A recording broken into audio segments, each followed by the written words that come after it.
Meredith. This is the Speaker's Lounge, and I hope that there are people here who are going to be asking me questions. I'm going to be doing this every first Monday of the month at noon Eastern Time to help you with your public speaking goals. And I'm here for a juicy conversation. I'll be the first to admit that I've got opinions, but I don't have all the answers.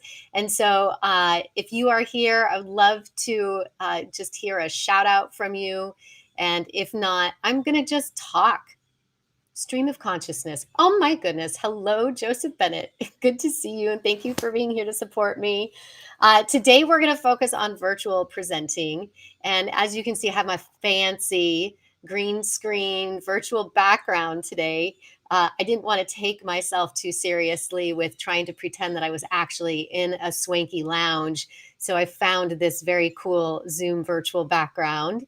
And hello again, Joseph, who is a dear friend of mine. And also, Joseph, good to see you because we're going to be here live tomorrow with a guest because we're going to start doing Are You Waiting for Permission, a podcast that we co-host together.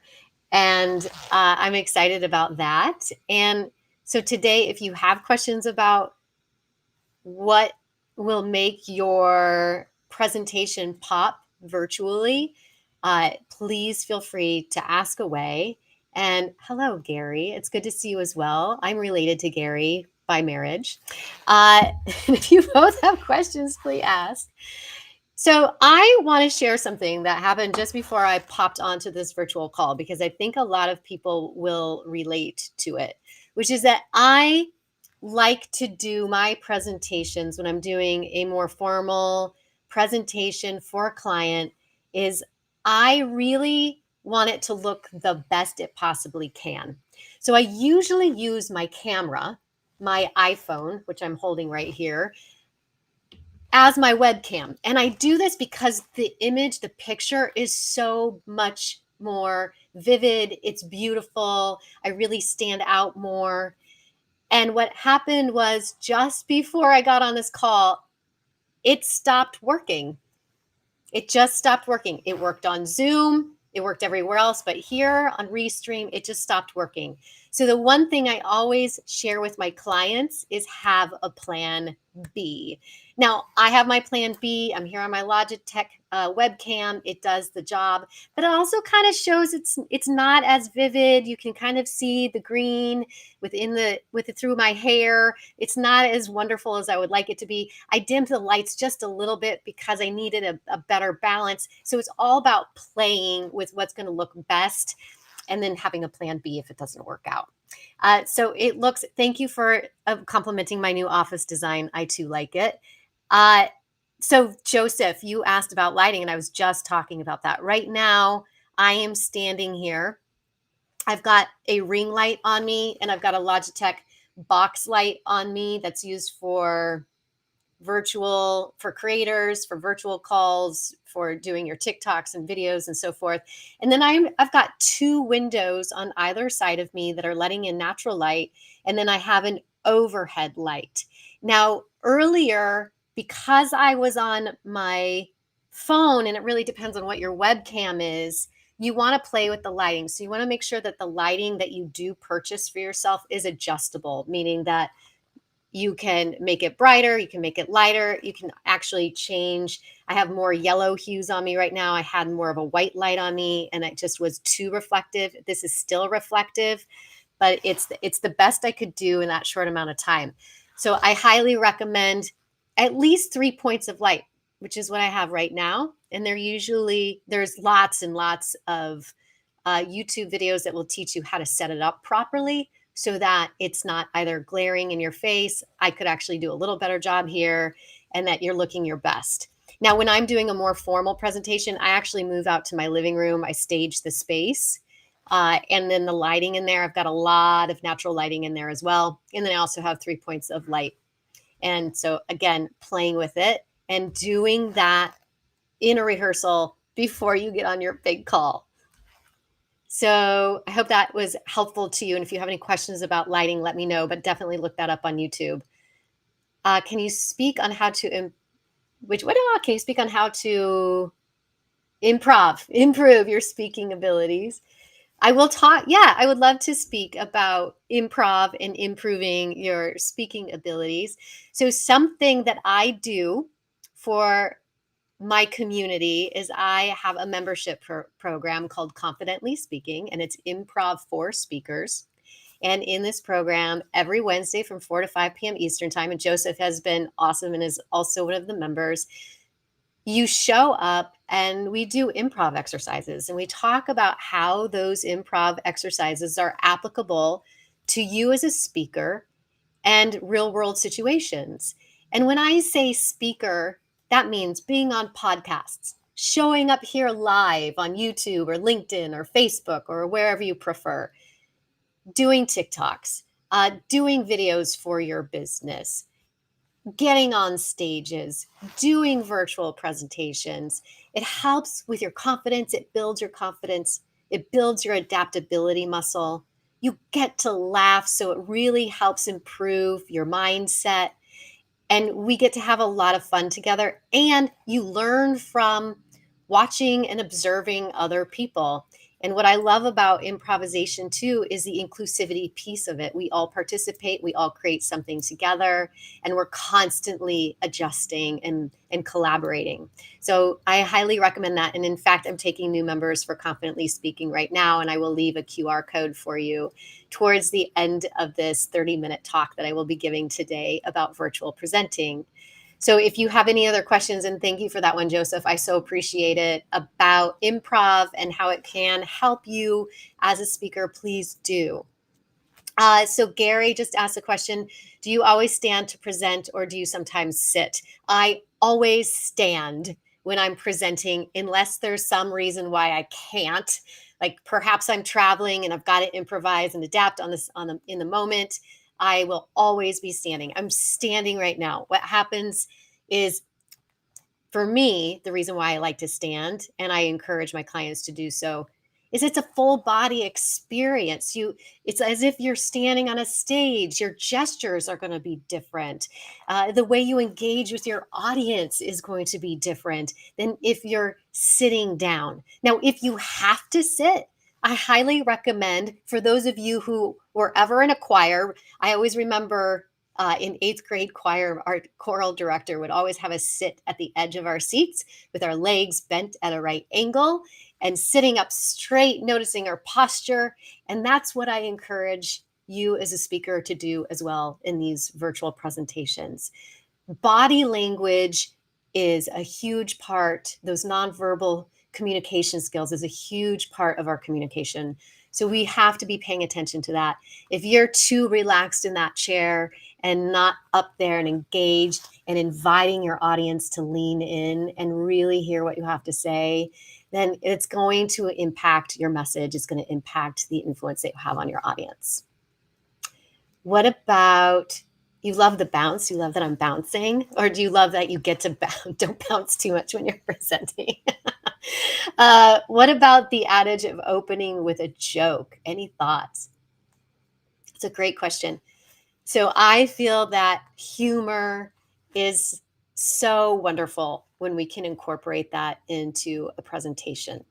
Now, opening with a joke, which is a specific type of humor, I feel that if you're going to incorporate a joke into a presentation, that you should test that out, because not all jokes land the same. You should really know who your audience is, and hopefully it has some sort of connection to your material. But please practice those jokes first, test them out with people. I just took a stand-up class and it's tough. Telling a joke is tough. It takes work, and repeat that thing over and over again and do it in front of different people. Thank you for that question. It was a great question. So what are some of the methods? Hello, Peter. Good to see you. What are some of the methods you use to get invited to speak? First off, I will say people need to know that you want to be speaking. So as often as possible, just share, hey, I am branching out. I want to start speaking at more events. Invite yourself. Tell people that you're available for networking events to speak on your topic. I put it in my LinkedIn profile to make it obvious that I am a speaker, an expert speaker. I'm happy to come to your organization, talk to you about how to be a better, more confident, dynamic speaker. So get out there as much as you can. You've got to tell people. I luckily just this month I have 3 pending speaking events from just telling people that I want to get on more stages. Now there's also wonderful resources out there and wonderful coaches who specifically get you from maybe not quite the seasoned speaker to getting on more of those stages. And there's wonderful groups like Innovation Women, which I know, Peter, this wouldn't be specific to you, but groups like that that are going to get you into a community, get your profile set up, get your speaker one sheet set up, get you clear about what the topics are that you're speaking about and what audiences you want to be speaking to. So it's really about getting all of those things in alignment with each other and then not being afraid that you want to speak. And I hope that answered your question and gave you a couple of things to think about. But I am also happy to help you if you want to ever hop into my calendar. I'd love to have a 30-minute talk with you about how I might be able to help you out too.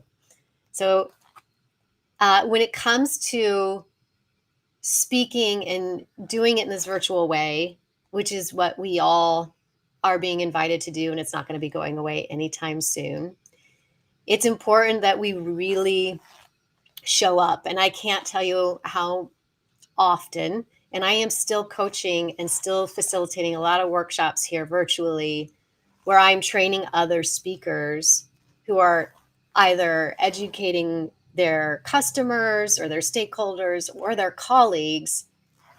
And the lighting is still terrible, or they're not center with the camera.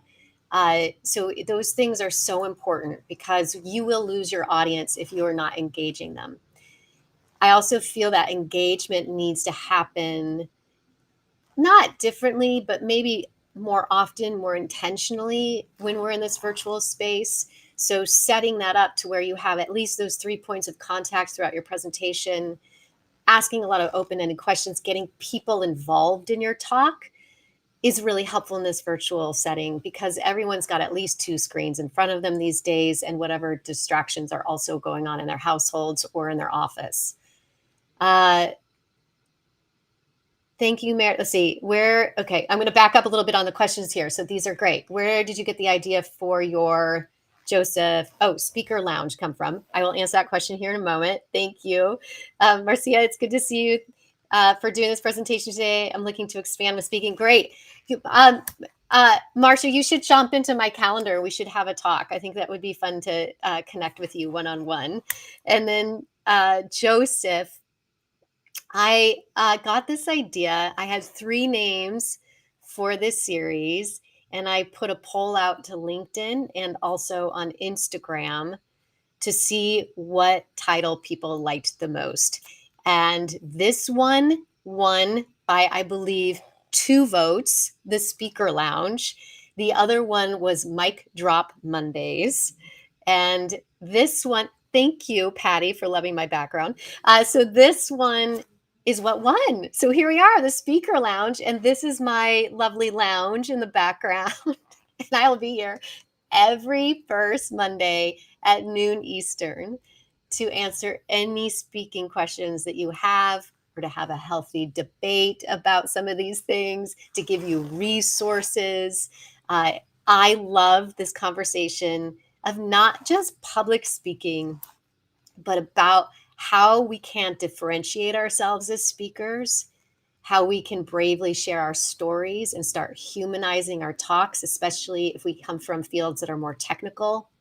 I am on a mission to stop all presentations from being boring. Not all are boring, but there's a lot out there that are still pretty, well, uninventive, I shall say. So I really am excited about this idea of helping people level up, getting your brand out there because of your story and being able to talk beautifully about your story, to be able to take technical presentations and finding ways to simplify those presentations, finding ways to engage your audience more, finding ways to bring your true, authentic voice into the spaces that you're spending a lot of time in. So that is what I truly am passionate about. And I'm passionate about getting people outside of their comfort zones and doing things in a new way. So I appreciate those of you who are here right now listening. And Joseph, you have another question. Does Confidently Speaking help with networking meetings, podcasts, and interviews? It does. And Peter, I'm going to go back up to yours too. I just saw that come in. Oh gosh, yeah, definitely. We have several, I mean, all of our members are doing an incredible job getting their voices out there, but there's a couple in particular who did not do podcasts, did not get on stages, did not like networking events, and now they are on fire and unstoppable. I have one member I feel who's done, I think it's Tina. She doesn't mind me saying her name. I don't think I think over 100 podcasts, which is incredible. And she hadn't done one when she joined Confidently Speaking. So just being able to see how improv has gotten these people out of their comfort zone and getting out there and enjoying networking events and finding ways to be more intentional and finding ways to develop more curiosity and pull on that thread and ask more questions and not having it be so overwhelming has been really cool to watch that transformation. So I'm going to go back. Peter, Laughter, best last name on the planet. Thank you. Do you show presentations when you speak virtually? And if so, how do you maintain connection to the audience when you do? I find that people go away when there is a screen sharing. Yeah, I agree with that, Peter. I use a very limited amount of slides when I do a slide presentation. And when I do use slides, I make sure they're incredibly visual so that it's still keeping their attention. And I'm always asking open-ended questions and keeping them involved in the conversation, usually through the chat, so that people are participating even when I have those slides up there. I make sure that it's short and sweet, and that if I always ask the question once I figure out what my end in mind is, what my key takeaways are, who my audience is, I always ask the question, do I need the slide presentation? Sometimes I do need it. Oftentimes I don't. And so the other piece I'm going to add to that is if you're telling a good story and if you're setting up those slides and really paying attention to the transitions as well, because they're very much a part of the story, is you'll have a more successful, engaged audience, even virtually. It's when they're just thrown up there, we don't really know what we're dependent on clicking to the next slide to know where we're at. If you know those things ahead of time and you're well practiced, it will be successful. And if you keep it short and sweet. So I hope that helps. I will say this, is that some of my clients in the industries that they're in, they sometimes have to deliver a lot of slides. And that, yes, is challenging. Again, it's about the transitions and how you are intentionally pulling your audience in. So does Confidently Speaking help? Yes, I answered that. There's so many places where we're called to speak. There are a tremendous amount of places where we're called to speak, like every day on a regular basis. It used to be just like sometimes you could just hide away in your house and maybe occasionally answer the phone. But now it just feels like there are places everywhere where you're called to speak. And being in a group that is safe and brave, where we get to have laughter, really helps develop that muscle and make it easier for when you're in spaces and you unexpectedly are called to speak as well. And you're welcome, Peter. You're welcome. So are there any more questions about virtually speaking? I would love to give you a resource. Let's see here. I will put this, if you come back to the LinkedIn, and I'll also put this in YouTube where I'm also going live. But Robbie Samuels has a group called No More Bad Zoom. He would be a great resource for being able to set up a unique virtual presentation. He's also going to help you with the lighting and the sound. And so he has a wealth of resources as well. I haven't use this. I'm going to put this in here and see if it pops up. So that is Robbie Samuel at No More Bad Zoom, if you want to use that. The other thing that I'm going to highly recommend, which is before you give a virtual presentation, and this might sound like common sense, but I am still learning myself. There's sometimes I make these mistakes, but always check your tech. Always, always, always, always. Even if you just gave a virtual presentation the day before, I gave the example at the very beginning of this talk about how I was using my phone as a webcam because the picture is just so much more beautiful and more crisp. And it stopped working just before I got on. So I had to have a plan B. Always have a plan B. The other thing is when it comes to lighting, make sure you have backup lighting. I've also had my ring light cut out on me just before a virtual presentation. So always be thinking about, is my tech set up? Is it working properly? And if it's not, what is my plan B? And then always make sure that you test it too. Sometimes we don't have another person to test it with. We have to test it ourselves. So we hope that it all works out. But if you can test it out, great. If this is with an organization, make sure that you set up a tech rehearsal with them, that everything is working well, and that you do exactly the same thing you did in that tech rehearsal. Don't change anything when you do that final presentation. It's when we start to go, oh gosh, well, I really would love to try that thing out. That can derail you. And that has derailed me in the past.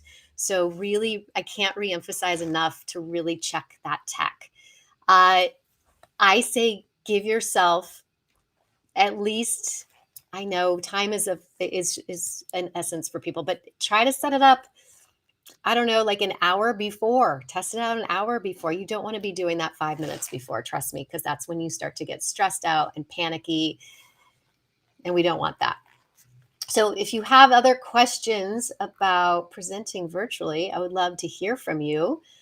In the meantime, what I'm going to do is I'm going to share with you a QR code here, which is my Improv for Speakers weekly class. It's a membership. It's called Confidently Speaking.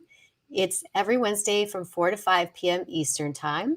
This is a QR code, so if you do have a camera that is at the ready, you can pick that up, scan the code. It will take you directly to the Confidently Speaking membership website, which is hosted on Mighty Networks. And I only take new members 4 times a year.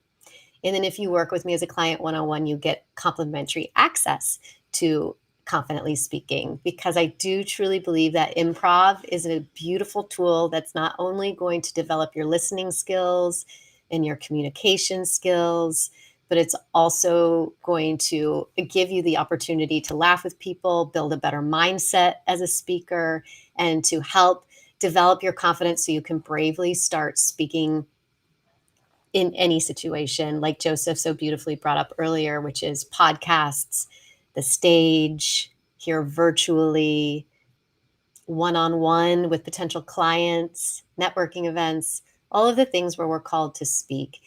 As a workshop facilitator, improv is also going to help you because you will be introduced to new ways that you can bring community together, get to know each other, and build that empathy muscle.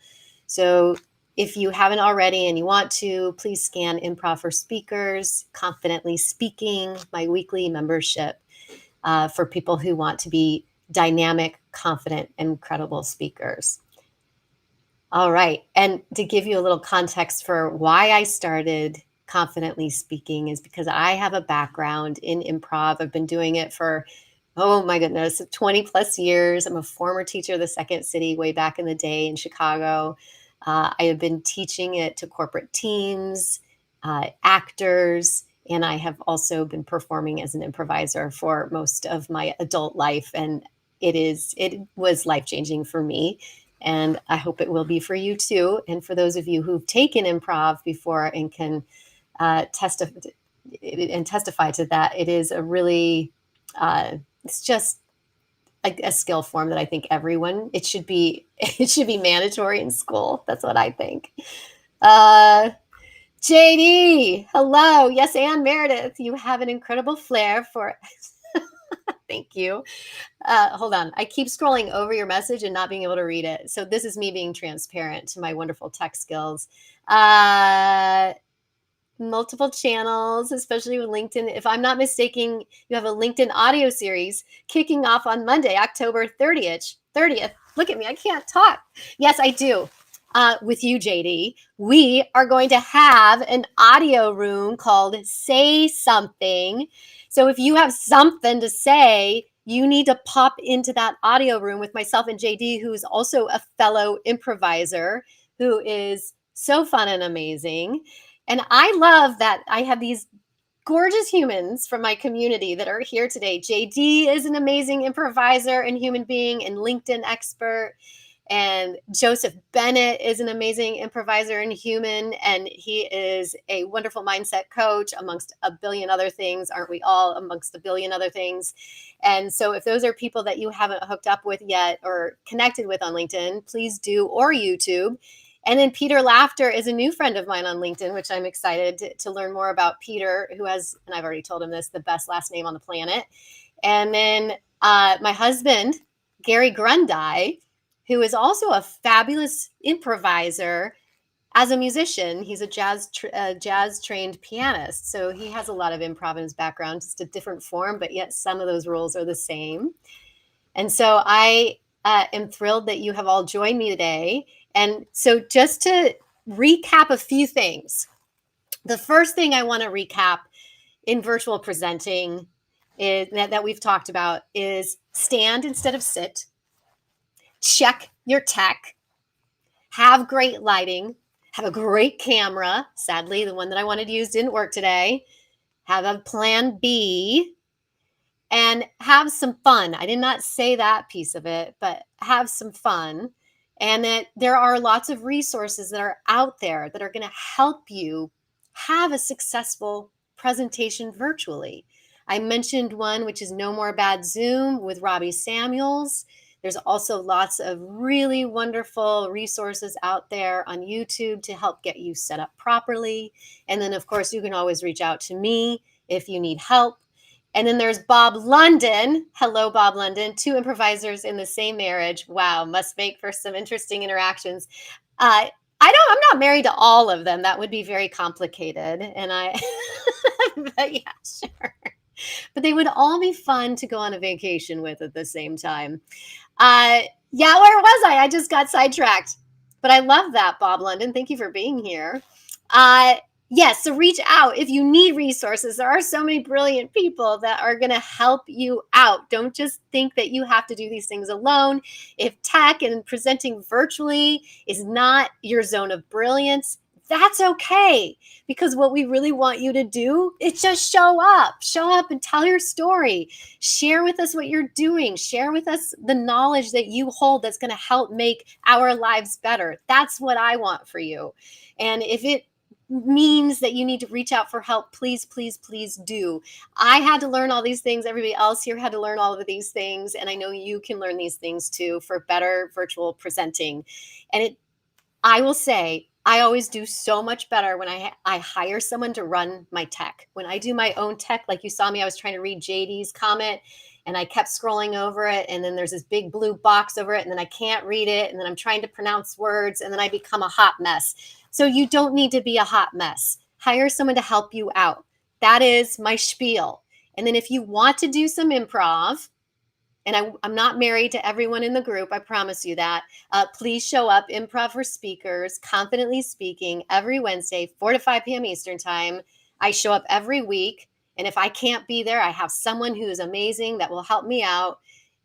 It is a great, great time. And I give you opportunity to practice your pitch. I give you opportunity to practice your presentations, because the other thing about presenting, whether that be virtually here or whether that be on a stage, is that you are going to learn a lot about your presentation by doing it in front of an audience, a dress rehearsal, if you will, before you get in front of your main audience. You're going to learn so much about where the gaps are, what to adjust. If you do incorporate that joke that Joseph brought up at the beginning, that you know how to make those adjustments before you get on the main stage. So I built that in there for a reason. Having been a former actor, actor. I'm still an actor, but not on as many stages as an actor as I used to be. The dress rehearsal was so important, and it is important for you too. Sometimes performing in front of your dog or presentation is not going to be enough. All right. LOL, Bob. Okay. You referred to your husband as an improviser jazz. So that's what I was referring to. Oh, thank you, Bob, for the clarification. I appreciate that. Yes. But there are some people who have, more than one partner that improvises, I'm sure. And if they're out there, hello. And I hope that's going well for you. All right. This has been a very fun and interesting conversation. Please come back next month, Monday, noon Eastern time, for the Speakers Lounge, where I will have a new topic for you, a new theme for you, a new conversation. Come with your questions. And if there is something you want me to talk about next time, put it in the comments and I will take it into consideration, because this is for you. It's not for me. It's for you. Okay. Have an amazing rest of your Monday, and I will see you next month. Bye.